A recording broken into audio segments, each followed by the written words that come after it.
पहले भाई कह रहा था ये शहबाज शरीफ कि हमने 3 मारे हैं, अब 4 मार दिए। मतलब झूठ बोलना है तो अब 4 मारे या 3 मारे, फर्क क्या पड़ता है? नहीं, वो जैसे लोग कहते हैं ना कि जब कितना दूर है, बस 2-3-4 किलोमीटर है, ये उस टाइप की बात, ये मोटा मोटी बात करते हैं Pakistani. Even at the level of the field marshal, even at the level of the prime minister, इनको खुद याद। देखिए, जब आप सच बोलते हैं ना तो आपको याद रहता है आपने क्या बोला। झूठ के लिए आपको याद करना पड़ता है। अब उसने कभी 3 बोलता है, कभी 4। अच्छा, पाकिस्तान में ट्रेंड हो रहा है 6-0 के हमने भारत के 6 मार दी, वो हमारे 1 नहीं मार पाए। मैंने क्या बोला आपसे कि पाकिस्तानी कौम एक जाहिल कौम है। इसमें ज्यादातर लोग मदरसे में पढ़ते हैं, they have no idea about modern science. इनको नहीं पता है, इनकी कम्युनिकेशन कमजोर है, इनका दिमाग कमजोर है, सब कुछ। तो ये कैसे आप उनको कुछ भी बोल दीजिए कि रूहानी ताकतें आई थी, आप उनको ये बोल दीजिए कि ऊपर से फरिश्ते आए थे घोड़े पे तलवार लेके ऐसे कट करते हुए कि फाइटर जेट को मार के चले गए। तो वो कह रहा हाँ बिल्कुल मैंने भी सपने में, वो कह रहा है सपने में देखा। हाँ, बुशरा भी परेशान हो रही होंगी कि भाई मेरे जिन्नात उधर तो नहीं चले गए वो लाल टोपी वाले के। नहीं, मैं आपको एक और बात बताता हूँ छोटी सी, you'll be very this thing. एक इनका अमीन अली गंदापुर है। अमीन अली गंदापुर जो है, he is the chief minister of Khyber Pakhtunkhwa. वो कहता है मैंने अल्लाह को SMS भेजा। कर सकते हैं ये लोग, वो कह रहा है ही इज ऑन रिकॉर्ड। कर सकते हैं ना, ये पाकिस्तान में वो इंतजार भी कर रहा था किसका जवाब आएगा SMS का। वो कह रहा है मैंने SMS भेजा 786 पे, ही इज ऑन रिकॉर्ड। मैं गलत बात नहीं कह रहा, आप जाके चेक कर सकते हैं। अमीन अली गंदापुर खुद कहता है कि मैंने भेजा SMS। तो 72 हुर्रों के पास जाएगा तो रिप्लाई आएगा जी, 72 हुर्रों के पास जाएगा तो रिप्लाई आएगा। अगली बड़ी खबर तब तक बता देते हैं। पाकिस्तान का एंटी राफेल प्रोपेगेंडा फेल हुआ है। फ्रांस से 42 राफेल खरीदा गया था। इंडोनेशिया जकार्ता में मैक्रो की मौजूदगी में डील पर हस्ताक्षर हुए थे और 2026 में इंडोनेशिया को पहला राफेल मिलेगा। ये पाकिस्तान का एक और प्रोपेगेंडा सर है ना। तो पाकिस्तान को तो वैसे पाकिस्तान का नाम हटाकर प्रोपेगेंडा रख देना चाहिए, प्रोपेगेंडा स्थान रख देना चाहिए। देखिए, रफाल का जो है ना, ये कह रहे हैं हमने इतने सारे शूट डाउन किए, तो कोई तो एविडेंस होगा। और भारत के अंदर तो ऐसा सोशल मीडिया एक्टिव है कि कहीं पे भी कुछ होता है, ड्रॉप टैंक तक की तो पिक्चर दिखा दी गई थी और इन्होंने ड्रॉप टैंक को भी रफाल बोला था। ये कहने की बात है कि ये क्या बोलते और क्या सोचते। लेकिन सबसे बड़ी बात है, हमारे डिकॉयज को मारने के बाद ये सोचते हैं कि ये रफाल थे, ये सुखोई 30 थे। और जब हमने मारा, पूरी दुनिया ने देखा। हमारे पास सैटेलाइट्स पिक्चर्स थी, हमारे पास उनके बनाए हुए वीडियोस थे जो दिखा रहे थे बॉम्ब एक्सप्लोड कर रहे हैं। हमारे पास वो इंफॉर्मेशन थी जो इतनी प्रिसाइज थी। हमारे UAVs ऊपर से पिक्चरें ले रहे थे और उसकी पिक्चरें बॉम्ब को गिरते हुए दिखाया जा रहा था, बॉम्ब को एक्सप्लोड होते हुए। मैं तो उस रात स्टूडियो में था, एंकरिंग कर रहा था। और मैं आपको बताऊं सर, इससे पहले कि हमारे सूत्र या हमारे कनेक्शन के थ्रू जो विजुअल्स या मैसेज या खबरें आती, पाकिस्तानी हमको भेज दे रहे थे। वो सोशल मीडिया पर डाल दे रहे थे कि देखो ये हालत हो गई है। तो पाकिस्तान की आवाम और अब पाकिस्तान का हुक्मरान कबूल कर रहा है कि हाँ, हमें मारा है, इतना मारा है कि दर्द अभी तक है, जख्म अभी तक नहीं भरे हैं गौरव सर। वो कह रहा है कि मैं बहावलपुर में हूं। ये जो मौलाना मसूद अजहर साहब, अच्छा साहब करके बोल रहा है, वो कह रहा है मौलाना मसूद अजहर साहब, इनके घर पे बम मार दिया, देखिए। अच्छा, ये खुद पाकिस्तानी अपलोड कर रहे हैं, पाकिस्तानी अपनी बर्बादी का जश्न मना रहे हैं। ये रील्स बना के डाल रहे हैं इंस्टाग्राम पे, ये यूट्यूब पे शॉर्ट्स डाल रहे हैं, अपने फेसबुक पे लाइव कर रहे हैं। और उसके बाद सब कुछ करने के बाद आप ये देखें ना, कोई कौम कितनी डिल्यूजनल हो सकती है। जब बिल्कुल दिमाग से इंसान पैदल हो जाता है ना, तब वो ऐसी हरकतें करता है। ये खुद प्रूफ डाल रहे हैं, पूरे दिन रात 2 दिन इन्होंने प्रूफ डाला। तीसरे दिन बोला हम जीत गए। अब जीत गए, ऐसे जीतते हैं तो नहीं, इन्होंने बोला हम जीत गए, ऐसे तो जीतते हैं ना ये मार खा के। फिर इन्होंने ऐसे झाड़ के धूप दी, शाहिद अफरीदी को निकाला वहां पे अलमारी से, बोला भाई तू निकल ले। शाहिद अफरीदी निकल गया, कह रहा जीत गए। और वही पाकिस्तानी जिन्होंने 3-4 दिन पहले वो वीडियोस अपलोड करे थे, ब्रह्मोस गिरते हुए, हमारे ड्रोन्स गिरते हुए, वो पाकिस्तानी भूल गए कि उन्होंने खुद कौन से वीडियो अपलोड करे थे। ये हाल है इनका। और हाल तो ये भी है कि शाहिद अफरीदी को स्नो पाउडर लगाकर निकाला गया था और जैसे ही वो चला थोड़ी दूर तो उसका वो सब बह गया, सच सामने आ गया। दुश्मन के ड्रोन का नया काल तैयार कर लिया भारत ने नए काउंटर ड्रोन सिस्टम पर काम करना शुरू कर दिया। सेना को जल्द ही यह काउंटर ड्रोन सिस्टम मिल जाएगा।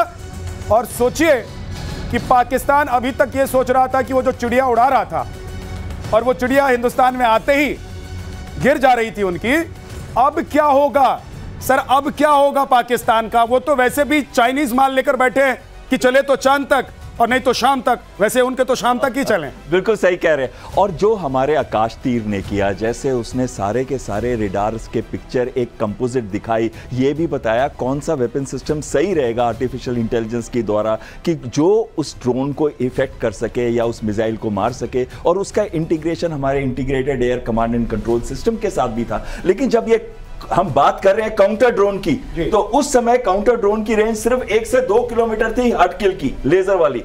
आज हमारे रिसर्च एजेंसीज बना रही हैं जिसकी रेंज 3.5 से 5 किलोमीटर है। सिर्फ कुछ ही देश हैं विश्व के जिनकी 10 किलोमीटर है, जो कि आप जानते हैं आयरन ईगल सिस्टम जो कि इजराइल का है जिसकी 10 किलोमीटर है। अमेरिका की भी सिस्टम की रेंज सिर्फ 6 किलोमीटर है। यानी कि अब बहुत जल्दी हम ड्रोन्स के और काउंटर ड्रोन्स के अंदर भी दुनिया की नंबर 2 या 3 पोजीशन पे जल्दी आने वाले हैं। सर गौरव सर, थोड़ा ये भी पाकिस्तान के लिए बताइए। हम हिंदुस्तानी तो सब जानते ही हैं, पाकिस्तान के लिए बताइए कि भैया अब भेजोगे अगर ड्रोन तो क्या हश्र होगा। अभी तक तो भेज रहे थे, सोच रहे थे कि दिल्ली तक चला जाएगा तुम्हारा ड्रोन, वो वहीं घुसने से पहले ही मार खा जाता था। अब क्या होने वाला है इनके साथ? इनको होगा कुछ नहीं। देखिए, पाकिस्तान को इससे फर्क नहीं पड़ता कि पाकिस्तानी ड्रोन भारत में कितना अंदर आए। इनको एक झूठ बोलना है ट्विटर पे, फेसबुक पे, इंस्टाग्राम पे, वो झूठ तैयार रखते हैं। ये फिर झाड़ के धूप दे के शाहिद अफरीदी को बाहर निकाल देंगे। आप खुद देखिए ना, अभी शहबाज शरीफ ने आपने चलाया उसका वीडियो कि साहब फजर की नमाज से बाद हमने बोला करें, पहले ही उन्होंने ठोक दिया। तो ये पाकिस्तान को ये इससे कोई फर्क नहीं पड़ता। पाकिस्तानी आवाम, मुझे कहना नहीं चाहिए सब ऐसे नहीं होते किसी देश में, लेकिन ज्यादातर जाहिल हैं, कम पढ़े लिखे लोग हैं पाकिस्तान में, इलिटरेसी बहुत ज्यादा है। उनको कोई भी बेवकूफ बना देता है, इनको कोई भी स्टोरी सुना देता है। अभी ये देखिए, अभी रिसेंटली वो वहां के बहुत बड़े एक मशहूर पाकिस्तान के डिफेंस एनालिस्ट हैं, लाल टोपी बोलते हैं उनको साहब, जैद आमिद। तो लाल टोपी जी क्या बोल रहे हैं कि वहां पे कह रहे हैं कि पता नहीं फरिश्ते आए थे घोड़ों पे, वो लड़ रहे थे, रूहानी ताकतें लड़ रही थी, रूहानी ताकतें लड़ रही थी, और हमारी तोपों की वो पता नहीं सलामी दे रही थी तोप उनको, कि वो तोपों को सलामत रख रहे थे, पता नहीं। और ये पाकिस्तानी लोगों को ऐसी कहानियां बहुत अच्छी लगती हैं, वो बिलीव करते हैं। तो आप कुछ भी बना लें दुनिया में और पाकिस्तान को कितना भी बुरा ठोक दें, राइट। ये वैसी बात है कि कोई आदमी आया, उसको बहुत बुरी तरीके से मारा आपने, लाल पीला हो गया, आंखें सूज गई, पूरा लहूलुहान हो गया, मुंह पहुंच के बाहर आता है, कहता है कि पुराने दोस्त मिले थे, गुस्सा थे, कहते हैं आजकल तुम मिलते नहीं हो यार, बहुत बुरा लगता है तुम मिलते नहीं हो, मिला करो अक्सर। तो कह रहे गुस्सा हो रहे थे यार, मैं मिलता नहीं हूं। ये उस टाइप के हैं। ये पिटने के बाद कहेंगे कि नहीं सब ठीक ठाक है। एक बात तो ये भी है कि सरदार जैसा होगा इनका, है ना, इनका प्रधानमंत्री जैसा होगा, इनका राष्ट्रपति जैसा होगा, इनका आर्मी चीफ जैसा होगा, बाकी देश के लोग भी तो वैसे ही होंगे। बिल्कुल वो उनको पता है कि ये आसिम मुनीर कुछ नहीं कर पाएंगे, अगर कुछ हुआ भी होगा तो रूहानी ताकत ही कोई होगी, अल्लाह के फजलो करम से ही कुछ हुआ होगा। अगर कुछ जाने बची होंगी तो सिर्फ अल्लाह के फजलो करम से बची होंगी। एक और बड़ी खबर बता देता हूं सर, उसके बाद आपके पास आऊंगा। अरब सागर में ऑपरेशन सिंदूर का जश्न आज कैसे मनाया गया? INS विक्रांत पर रक्षा मंत्री राजनाथ सिंह पहुंचे थे और राजनाथ सिंह ने कहा कि आतंक की मियाद अब खत्म हो चुकी है। रक्षा मंत्री ने कहा कि हमारी नेवी का मनोबल समुद्र से अधिक गहरा और विशाल है और इसका सर अंदाजा पाकिस्तान को आज भी है और पहले भी था। बिल्कुल सही कह रहे हैं। हमारी नेवी की अगर हम बात करें 293 शिप्स, उनकी देखें तो 121 ही है सिर्फ, और ऊपर से हमारे पास 18 सबमरीन है जिसमें न्यूक्लियर सबमरीन है। यानी कि हम सेकंड स्ट्राइक भी कर सकते हैं और पानी से कर सकते हैं। ये नहीं है कि वो नहीं सेकंड स्ट्राइक कर सकते, लेकिन वो पानी से या सबमरीन से नहीं कर सकते, हम सबमरीन से भी कर सकते हैं। हमारी ब्रह्मोस सबमरीन में भी लगी है और ब्रह्मोस को नहीं पता कि ये PL-15 है, ब्रह्मोस को नहीं पता कि ये इनका जो सिस्टम है ये पाकिस्तानी रेडार्स हैं, YL-8C है या YL-8E है, उसको नहीं पता। उसको ये पता है कि ये सिस्टम है, टारगेट है, इसको ठोकना है और अंदर जाके ऐसा मारना है कि कुछ भी बचने वाला नहीं है, उसको कोई पकड़ नहीं सकता उनके सिस्टम्स में से। अब बड़ी बात आती है कि हमारी नेवी ने जो एक्सरसाइजेस की उस समय, हमने मीडियम रेंज सैम को फायर किया, हमने फायर की अपनी ब्रह्मोस, हमने वो एक्सरसाइजेस पोरबंदर पोर्ट के पास करी जो कि बिल्कुल पाकिस्तान की जो नेवी की फ्लीट एक्सरसाइज करना चाहती थी उसके साथ थी। उनके पास तो एयरक्राफ्ट कैरियर भी नहीं है, हमारे 2 एयरक्राफ्ट कैरियर है, उसमें से एक उस समय तैनात था वहां पे पोरबंदर के पास, और ये एयरक्राफ्ट कैरियर में 30 फाइटर जहाज एक साथ रह सकते हैं। यानी कि हमारी नेवी चाहती तो इनके पोर्ट्स को चोक कर सकती थी, कराची को खत्म कर सकती थी और बिल्कुल तबाही मचा सकती थी, लेकिन वो वेट कर रही थी नॉड के लिए कि अभी टाइम है तुम्हारा, इशारा आएगा और इधर काम तमाम हो जाएगा। गौरव सर, लेकिन अब पाकिस्तान सोच रहा होगा कि कहां से घुसेंगे। ये पानी में पहरेदार बैठे हैं, बॉर्डर पर तो ऐसी हालत है कि घुसते ही उनको मार दिया जा रहा है। अभी उन्होंने घुसपैठ करने की कोशिश की थी जी। तो मतलब ये तो पगला ही रहे होंगे पाकिस्तान में। भाई मुझे ये सिर्फ ये रिक्वेस्ट है शहबाज शरीफ जी से कि साहब एक काम करिए आप, अब फील्ड मार्शल के ऊपर भी कोई होता है तो उसकी भी तैयारी कर लीजिए, क्योंकि जब भी ये हारते हैं एक प्रमोशन करते हैं। अब अगर आपने कुछ करने की कोशिश करी इस वक्त तो मुझे ऐसा लगता है कि नेवी वाले बैठे हुए हैं, खार खाए हुए बैठे हैं कि एयरफोर्स को चांस मिल गया, आर्मी को चांस मिल गया। और मैं एक और आपको बात बता दूं on a very serious note जी, पाकिस्तान आर्मी जो है वो इंडियन आर्मी से लड़े, ये सब में कन्वेंशनल जो हमारी एसिमेट्री है बहुत ज्यादा है आर्मी की, एयरफोर्स की, लेकिन जितनी ज्यादा नेवी की है ना, नेवी की ओवरवेलमिंग सुपीरियरिटी है। मतलब इट इज नॉट जस्ट की की नंबर ऑफ वेसल्स, पर जैसे सर ने बहुत बढ़िया बात बोली, हमारे पास एयरक्राफ्ट कैरियर हैं, न्यूक्लियर सबमरीन्स हैं, डिस्ट्रॉयर्स हैं, स्टेल्थ हमारे पास प्लेटफॉर्म्स हैं। Pakistan has nothing like what the Indian navy has. अगर इंडियन नेवी, आपको पता होगा 1971 में इंडियन नेवी ने कराची पोर्ट जला दिया था, और यहां से अगर एक फोन गया तो इंडियन नेवी को 3 से लेकर 4 मिनट से ज्यादा नहीं लगेंगे। कराची का पोर्ट जो है पाकिस्तान का मुख्य पोर्ट, वो धुआं हो जाएगा within 3 to 4 minutes if the orders are given. एक और बड़ी खबर, राफेल पर पाकिस्तान का एक और झूठ बेनकाब हो गया है। शहबाज ने कहा कि 4 राफेल मार गिराए। पहले शहबाज ने 3 राफेल गिराने की बात कही थी, तो हम जो बात कर रहे थे कि पहले जश्न मना रहे थे, अब कह रहे हैं बाप रे बाप कहां जाएं, हमें तो मार दिया भारत ने। पहले भाई कह रहा था ये शहबाज शरीफ कि हमने 3 मारे हैं, अब 4 मार दिए। मतलब झूठ बोलना है तो अब 4 मारे या 3 मारे, फर्क क्या पड़ता है? नहीं, वो जैसे लोग कहते हैं ना कि जब कितना दूर है, बस 2-3-4 किलोमीटर है, ये उस टाइप की बात, ये मोटा मोटी बात करते हैं Pakistani. Even at the level of the field marshal, even at the level of the prime minister, इनको खुद याद, देखिए जब आप सच बोलते हैं ना तो आपको याद रहता है आपने क्या बोला। झूठ के लिए आपको याद करना पड़ता है। अब उसने कभी 3 बोलता है, कभी 4। अच्छा, पाकिस्तान में ट्रेंड हो रहा है 6-0 के, हमने भारत के 6 मार दिए, वो हमारे 1 नहीं मार पाए। मैंने क्या बोला आपसे कि पाकिस्तानी कौम एक जाहिल कौम है, इसमें ज्यादातर लोग मदरसे में पढ़ते हैं, they have no idea about modern science, इनको नहीं पता है, इनकी कम्युनिकेशन कमजोर है, इनका दिमाग कमजोर है, सब कुछ। तो ये कैसे आप उनको कुछ भी बोल दीजिए कि रूहानी ताकतें आई थी, आप उनको ये बोल दीजिए कि ऊपर से फरिश्ते आए थे घोड़े पे तलवार लेके ऐसे कट करते हुए कि तो फाइटर जेट को मार के चले गए, तो वो कह रहा हाँ बिल्कुल मैंने भी सपने, वो कह रहा है सपने में देखा। हाँ, बुशरा भी परेशान हो रही होंगी कि भाई मेरे जिन्नात उधर तो नहीं चले गए, वो लाल टोपी वाले के। नहीं, मैं आपको एक और बात बताता हूँ छोटी सी, you'll be very this thing. एक इनका अमीन अली गंदापुर है, अमीन अली गंदापुर जो है, he is the chief minister of Khyber Pakhtunkhwa. वो कहता है मैंने अल्लाह को SMS भेजा। कर सकते हैं ये लोग, वो कह रहा है ही इज ऑन रिकॉर्ड, कर सकते हैं ना, ये पाकिस्तान में वो इंतजार भी कर रहा था कि इसका जवाब आएगा SMS का। वो कह रहा है मैंने SMS भेजा 786 पे, ही इज ऑन रिकॉर्ड। मैं गलत बात नहीं कह रहा, आप जाके चेक कर सकते हैं। अमीन अली गंदापुर खुद कहता है कि मैंने भेजा SMS। तो 72 हुरों के पास जाएगा तो रिप्लाई आएगा जी, 72 हुरों के पास जाएगा तो रिप्लाई आएगा। अगली बड़ी खबर तब तक बता देते हैं, पाकिस्तान का एंटी राफेल प्रोपेगेंडा फेल हुआ है। फ्रांस से 42 राफेल खरीदा गया था। इंडोनेशिया जकार्ता में मैक्रो की मौजूदगी में डील पर हस्ताक्षर हुए थे, और 2026 में इंडोनेशिया को पहला राफेल मिलेगा। यह पाकिस्तान का एक और प्रोपेगेंडा सर है ना।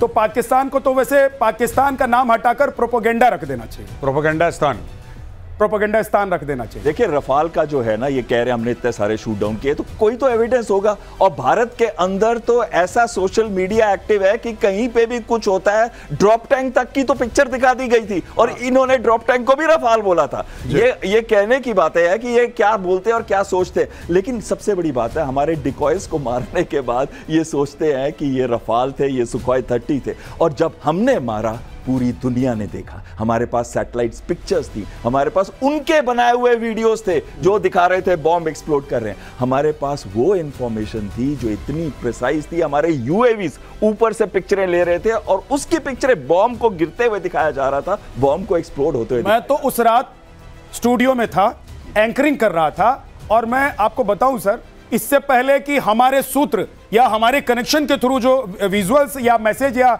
खबरें आती, पाकिस्तानी हमको भेज दे रहे थे, वो सोशल मीडिया पर डाल दे रहे थे कि देखो ये हालत हो गई है।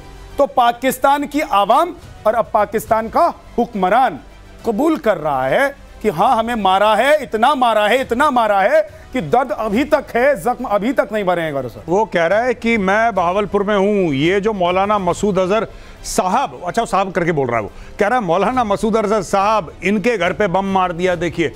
अच्छा, ये खुद पाकिस्तानी अपलोड कर रहे हैं, पाकिस्तानी अपनी बर्बादी का जश्न मना रहे हैं, ये रील्स बना बना के डाल रहे हैं इंस्टाग्राम पे, ये यूट्यूब पे शॉर्ट्स डाल रहे हैं, अपने फेसबुक पे लाइव कर रहे हैं, और उसके बाद सब कुछ करने के बाद आप ये देखें ना, कोई कौम कितनी डिल्यूजनल हो सकती है। जब बिल्कुल दिमाग से इंसान पैदल हो जाता है ना, तब वो ऐसी हरकतें करता है। ये खुद प्रूफ डाल रहे हैं, पूरे दिन रात 2 दिन इन्होंने प्रूफ डाला, तीसरे दिन बोला हम जीत गए। अब जीत गए, ऐसे जीतते हैं तो नहीं, इन्होंने बोला हम जीत गए, ऐसी तो जीतते ना ये मार खा के। फिर उन्होंने ऐसे झाड़ के धूप दी, शाहिद अफरीदी को निकाला वहां पे अलमारी से, बोला भाई तू निकल ले। शाहिद अफरीदी निकल गया, कह रहा जीत गए जीत गए जीत गए। और वही पाकिस्तानी जिन्होंने 3-4 दिन पहले वो वीडियोस अपलोड करे थे ब्रह्मोस गिरते हुए, हमारे ड्रोन्स गिरते हुए, वो पाकिस्तानी भूल गए कि उन्होंने खुद कौन से वीडियो अपलोड करे थे। ये हाल है इनका। और हाल तो ये भी है कि शाहिद अफरीदी को स्नो पाउडर लगाकर निकाला गया था, और जैसे ही वो चला थोड़ी दूर तो उसका वो सब बह गया, सच सामने आ गया। ये भी बात सामने आ गई। एक और बड़ी खबर बता देते हैं, भारत की वाटर स्ट्राइक से बिलबिलाया मुनीर, आसिम मुनीर परेशान है। पाकिस्तान पानी को लेकर समझौता नहीं करेगा। 24 करोड़ पाकिस्तानियों का बुनियादी हक है पानी। तुमसे पूछ कौन रहा है? ये तो ऐसे बोल रहे हैं ना कि हम बात करेंगे। अरे तुमसे पूछ कौन रहा है ना? इनको ऐसा लग रहा है कि हमारा गला सूख रहा है, मतलब पाकिस्तानियों का गला सूख रहा है, तो हिंदुस्तान से हम बात करेंगे। अबे तुम्हारा गला सूख रहा है, हम बात करेंगे कि पानी देंगे कि नहीं देंगे। मैं गलत कह रहा हूं? कल वो पाकिस्तानी एक्ट्रेस का प्रतिशोध में वीडियो चलाया था, जिसमें वो कह रही थी कि यहां पे कराची एयरपोर्ट पे पानी नहीं है, कराची एयरपोर्ट के बाथरूम्स में पानी नहीं है, कहीं पानी नहीं है, क्या करें? हाहाकार मच रही है पाकिस्तान में। ये बार बार कह रहे हैं। बिलावल भुट्टो क्या कह रहा है? इंडस नदी में या तो पानी बहेगा या फिर दुश्मन का खून बहेगा। अच्छा, वो भी डायलॉग मार के बहुत पुराना हो गया उसका। फिर इसके बाद इन्होंने बोला आसिम मुनीर ने कि पानी हमारी रेड लाइन है, 24 करोड़ पाकिस्तानियों के। ओ भाई, हमने रोक दिया पानी, अब तुम्हें जो करना है तुम करो, तुम हमसे क्या बार बार ये डायलॉग बाजी? पता नहीं, I have never seen a general like this. I wonder if he is a general, because आपका काम है, अगर आपको लगता है कि आपकी रेड लाइन है और आपको लगता है भारत ने आपका पानी रोका है, तो फिर आप हमला कीजिए। आप ये डायलॉग बाजी क्यों कर रहे हैं? मुझे एक बात समझ में नहीं आ रही। हमें जब हमला करना था हमने कर दिया, कहानी खत्म हो गई। अब हम दोबारा करेंगे जब हमारा मन करेगा। तुम कब करोगे यार?